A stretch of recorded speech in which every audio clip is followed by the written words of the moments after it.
Hello दोस्तों, नमस्कार। स्वागत है आपका हमारे यूट्यूब चैनल पर। तो आज हम यहाँ से गुजर रहे थे तो हमने एक चाचा जी को देखा जो कि पेड़ों में बहुत पानी डाल रहे हैं और बहुत सारे पौधे लगाए हुए हैं। तो आइए हम उनसे जानकारी लेते हैं कि ये सब करने से उनको क्या फ़ायदा होता है।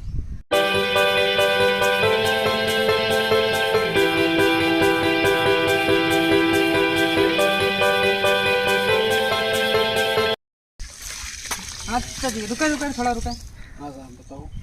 घर में बल्टियाँ दे दिए पहले कि जौन पेड़ों में पानी दिन जाता है, ऐसे का फायदा होता है आपका? बहुत मेहनत करता है आप इसमें। पेड़ लगावा जाता है ऑक्सीजन के लिए जो है सींचा जाता तब लागे जो है। अच्छा, तो इससे कुछ फायदा हुआ था आपका? हाँ, इसका फायदा हुआ था। क्या चीज़? बहुत फलितमान हुआ था। अच्छा, जो है ऑक्सीजन मिलता है। बिल्कुल बिल्कुल चाचा जी। तो लगभग आप कितना पेड़ लगा देंगे है अब तक? अरे काफ़ी लगा देंगे है साहब। कुछ और जानकारी दिए के बारे में फिर? ये हमारे साहब से जानकारी ले लीजिए। कहाँ है आपका साहब? वाह बात साहब। तो आइए दोस्तों, इनके सर से बात करते हैं, ये बताएंगे कुछ। बताइए। देखिए, आज जो है यहाँ पे बाबा गंगाराम मरी माता धाम पे जो पेड़ों का लगाया जा रहा है, यहाँ पीपल, पाकड़, बरगद, इन पेड़ों को लगाने के बाद इनको पानी से सींचा जा रहा है।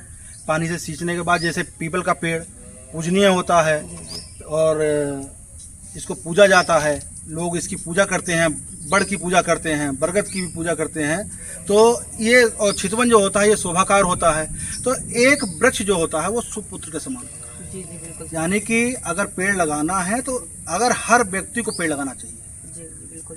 पेड़ लगाने से आदमी को, देखिए अभी कोरोना काल में क्या हुआ था, आदमी को सांस लेने में बड़ी दिक्कत हो रही थी, ऑक्सीजन की बड़ी कमी हो रही थी। जी जी। तो इसीलिए हर एक आदमी को कम से कम एक पेड़ जरूर लगाना चाहिए। और पेड़ ये नहीं सोच के लगाए, अगर आदमी आम लगा रहा है और भी चीज़ के फल के पेड़ लगा रहा है तो ये ना सोच के लगाए कि हमको खाना है, हमारी जो बच्चे होंगे वो खाएंगे। और जो आने रास्ते में पेड़ लगाइए, पेड़ लगाने से जैसे निकलते हुए कोई आदमी जा रहा है, आम गिरा उसने खा लिया, अमरूद लगा दिया, अमरूद को रास्ते में खा लिया किसी ने। तो ये अपने लिए ना लगा के दूसरों के लिए भी लगाए, ऑक्सीजन के साथ साथ फल के भी पेड़ लगाए। और ये सब चीज़ें हमारे लिए बहुत उपयोगी हैं। इसलिए कहा गया है कि एक वृक्ष सौ पुत्र समान, यानी एक पेड़ जो है वो 100 पुत्र के समान माना गया है। कि आप लोगों ने देखा दोस्तों, सर ने अभी कितनी अच्छी बात बताई है। तो इसीलिए आप लोग भी ज़्यादा से ज़्यादा पेड़ लगाएं और अपने लिए नहीं, अपने बाल बच्चों के लिए लगाएं, ताकि आपको भी कोई नुकसान ना हो और ना ही हमारी प्रकृति को। तो इसीलिए आप लोग इस वीडियो को ज़्यादा से ज़्यादा शेयर करें और ऐसे ही पेड़ लगाते रहें। धन्यवाद दोस्तों।